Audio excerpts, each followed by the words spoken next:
Hello, everybody. Welcome to Perspectives. It's really good to have you with us today because I got to tell you, what we've got is going to cause your socks to just go up and down. You're not going to believe it. First of all, we're going to show you 3, maybe 4 pictures. I want you to take a look at them. They're not going to be on the screen very long. Here's the first one.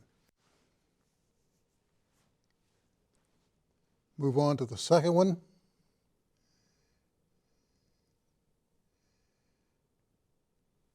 Move on to the third one. And finally, the fourth one. All right. Our guest today, Michael Donahue, a cowboy artist and a member of the Cowboy Artists of America. Michael, good to have you. Thank you. I discovered you in Barnes & Noble. Now, let me explain this. The wife and I were in Barnes & Noble perusing books, magazines, and the like, and I came across an issue of Cowboys and Indians. Popped it open, and there you were smiling back at me. And I read all this information on you, and I thought, he lives here? Not only that, you're from here, and you are a cowboy artist. Correct. Pretty intense. Before we start to show you folks at home some of his work, I want you to explain to the folks how your 2 different grandfathers figured into this. My paternal grandfather, Granddad Donahue, ranched in north central Oklahoma, north of Enid, up by the Kansas line, where he had been since he was a newborn during the Cherokee Strip opening, 1893. And my other maternal grandfather, my mom's dad, was a painter, hobbyist, if you will, a painter. But his interest was in the Russells and the Remingtons and that kind of thing. So from a young age, I was exposed to Gilcrease Museum when they would come to Tulsa and visit. And when the Cowboy Hall opened in Oklahoma City, we would go there when we would go visit them. They lived by Oklahoma City. And so I became very aware, if you will, of good art at a very young age, as well as growing up with Roy Rogers and the Rifleman and all the good TV shows of the 50s and 60s. And my granddad, who was also a cowboy in his early days, spending time on his ranch and getting to grow up there in my older years in high school, and I would work there during the summers. So it became kind of indoctrinated in me, if you will, that that's where my love was. I grew up playing sports and wanted to be the Mickey Mantle of my time, which didn't happen, but the love of the outdoors and the horses and the cattle and the Western way had always been there. Well, I have to tell you, you absolutely knocked me in the dirt when I started to look at your work. And I am so honored to have you here in person, live, to tell us about some of the pieces that we're about to see. You're born and raised in Tulsa. Yes. Live on a ranch just outside of Broken Arrow. We have a few acres outside. And you breed racing quarter horses? We have a couple, yes. We're not a big breeder in the sense, but explain to folks, what's a quarter horse?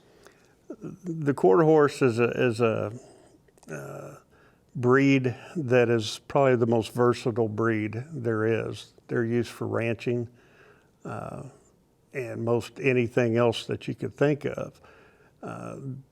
Hence the name quarter horse. They're supposed to be the fastest horses there are within a quarter mile. Mm-hmm.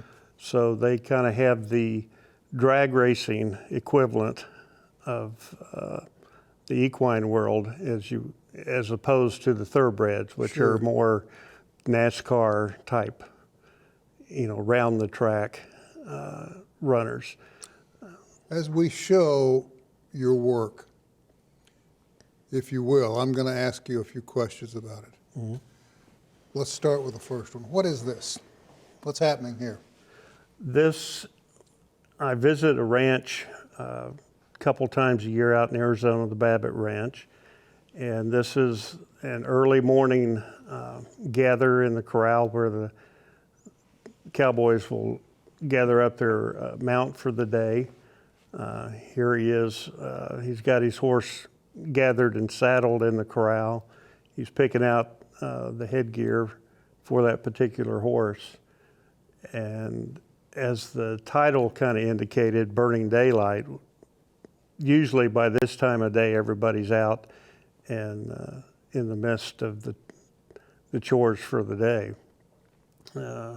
Gosh, it's so lifelike. It really, it burns something in the back of your mind to watch a piece like that just pop up on the screen. Let's go to the next one. Is this in pen and ink? This is color pencil, Okay. akin to graphite, but if you take crayons and harden them, it's a color pencil that has a soft lead to it. And this is comprised of warm grays. There's a series of grays ranging from a 10% to a 90%. So you're able to paint somewhat with the pencils as opposed to just using graphite. How long does it take to complete a work like this? That's a good guess. I really couldn't tell you. I work on 2 or 3 at a time, and it could take probably from start to finish 2 weeks on something like that. I'd be on it much, much longer. Try years, and it wouldn't look anything like that. Your wife now is into jewelry. Yes. She makes silver jewelry. Mm-hmm. We need to get her out here. She's in. There she is over there. Okay. Let's go to the next frame if we could.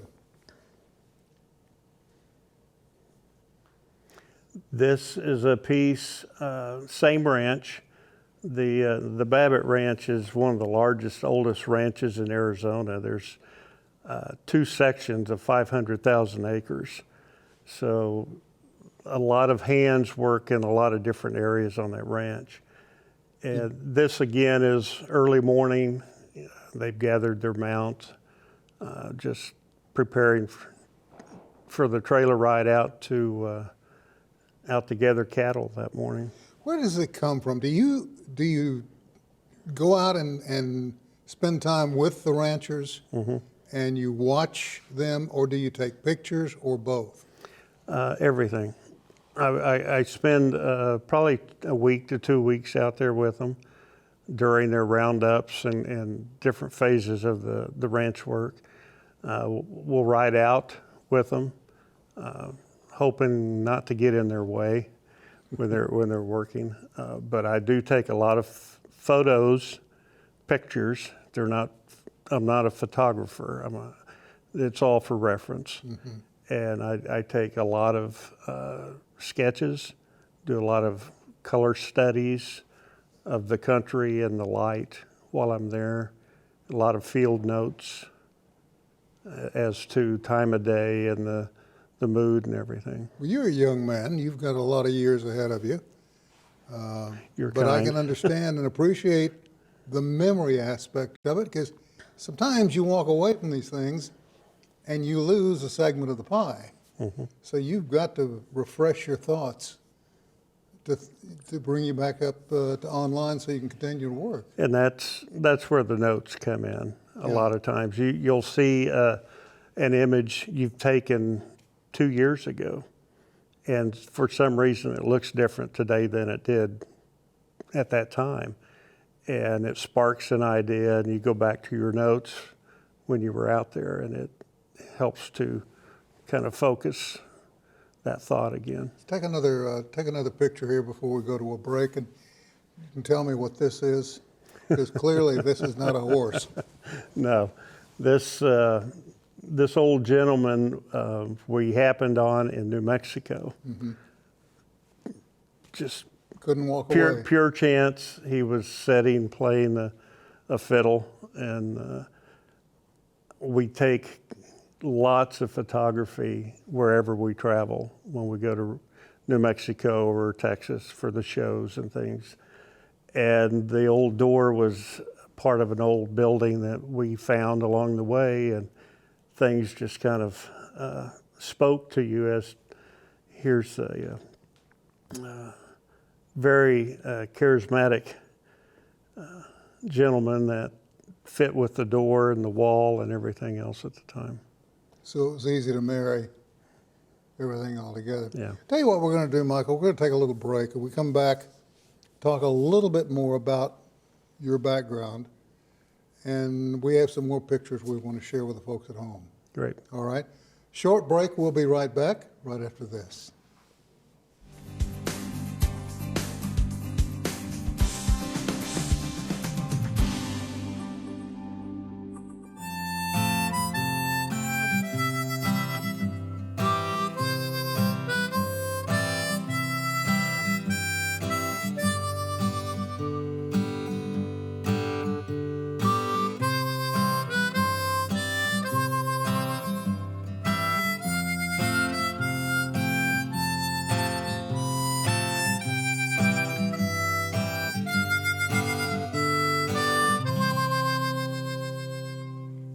And we're back. And I got to tell you, we're talking to Michael Donahue, a cowboy artist. Does it bother you to be called a cowboy artist? No. So you're happy with that? Oh, very, very. Well, what is it with folk with talent and Will Rogers High School? You got Leon Russell, you got David Gates. What's going on at Will Rogers High School? I think there's something in the bricks that that oozes into the lunch food or something. I don't know. There must be, because a lot of talented folks come out of there. We've got some more pictures to share with you. We're going to go to those now and kind of move on. This obviously is not Western by any stretch of the imagination. What's this all Right. about? Several years ago, when I was working, I had a real job at one time in the advertising business. Well, I think you've got one now. And a friend of mine that I worked with, we had a mutual friend, Gerald Mobley, who had won the Oklahoma duck stamp competition and the federal duck stamp competition the same year. And Mick and I got very excited. His name was Mick Thurber, another art director. So we would hang out at Swan Lake. At the time, the Ducks Unlimited group had a large variety of ducks down there. So we got into Oklahoma competition for a year or two, and then that quickly faded when we didn't win. And a few years ago, and I've always had a desire and inclination toward wildlife, but I've always liked ducks and waterfowl for some reason. A lot of graphic appeal to me with the plumage and the color and everything. And about 2 or 3 years ago, I thought it would be fun to try doing another stamp. That was the entry for the Iowa duck stamp competition for last year, which is this year's stamp. And at the same time, I did a piece for Oklahoma and won it at the same time. So that is the stamp this year for Iowa, the wood duck. And the stamp this year for Oklahoma is mine design as well. Golly, well, your reputation is out there, and folks know about you. What's happening here? Is this a farrier that moves from horse to horse? No, this is the manager of one of the camps at Babbitt's. The first evening I arrived in camp, they were getting ready to start work the next day, and his mount needed reshod, and that's the cowboy taking care of his horse.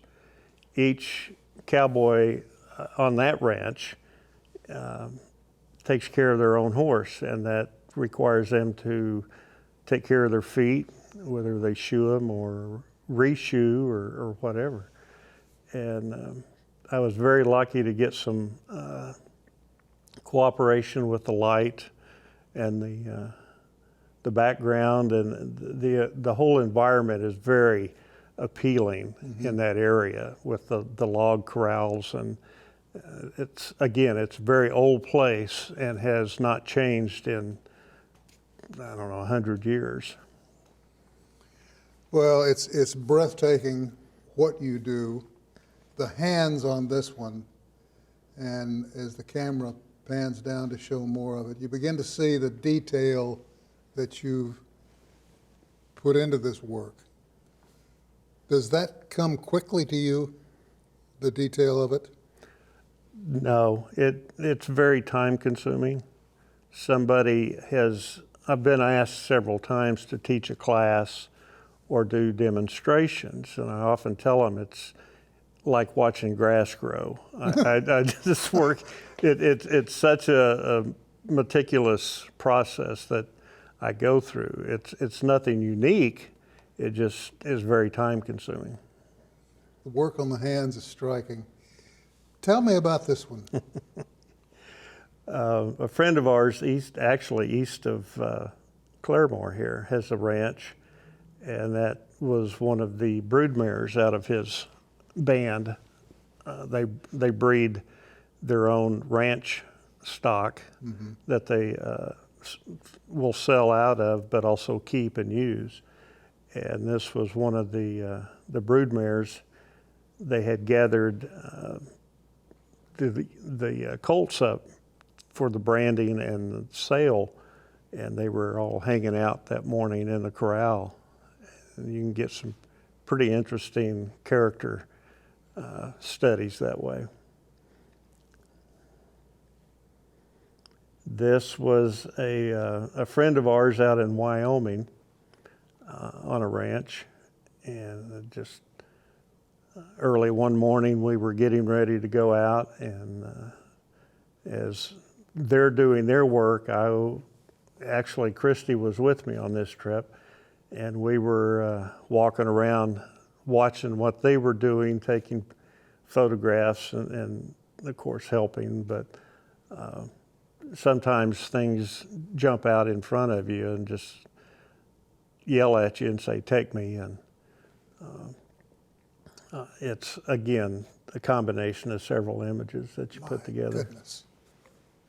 There's a song comes to mind when I look at your work, and I think the lyrics go, "Cowboys are special with their own brand of misery from being away too long." Do you get the impression that these cowboys have been away too long, that they're more comfortable out working the ponies and the cattle than they are being around people? Some of them, very much so. Now, they like the camaraderie among themselves and among, other ranch hands and ranches and like people. But to bring them in a city setting or to go to, say, Fort Worth to watch a rodeo for the weekend, they like what they're doing, but they wish they could get in and out of there very quickly. Yeah, and get back to their being a cowboy. The We have solitude. we have some more shots here that we want to share with the folks at home. And again, you've gone to waterfowl. What is this about? This is the Oklahoma duck stamp Okay. winner. So we've got both states now represented. Right. And we've seen both of those. Oh, man. This gentleman, his name is Vic Howell. He passed away a couple years ago. He was the manager of the Babbitt Ranch. And his father managed the ranch before him. So you'll find on a lot of these older, bigger ranches, families that are involved for generations. And here we had been out gathering cattle, and we're waiting on the other group of cowboys to come in from another direction. And it was a rather cool, damp, gray spring morning, late May. And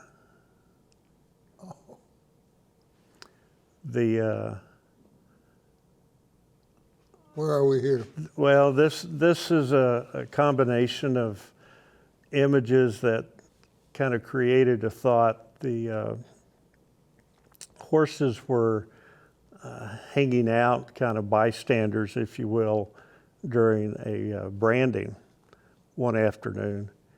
And the corral is from another section of the ranch. This is very much an idea that came to me that forced itself together as an evening painting, a nocturne that creates a setting for the title, which is Poker Night. Clearly, there is a great deal of work in each one of yours, but do you ever look at them and think, were it not for my granddad's, plural, I wouldn't be doing this? Quite often. I think about both of them just about every day. I was lucky enough to have them around for a long time. I was well into my 30s when they both passed. So I had very fond memories, but a lot of good things that came out of that time. And the older I get, the more I appreciate the smaller things that I picked up from them that tell me a lot about who I am and how I approach work today. Well, I have to tell you, your work is very, very impressive. And do we have some more shots that we can show in the time remaining? We have about 2.5 minutes. Where is this? Arizona again.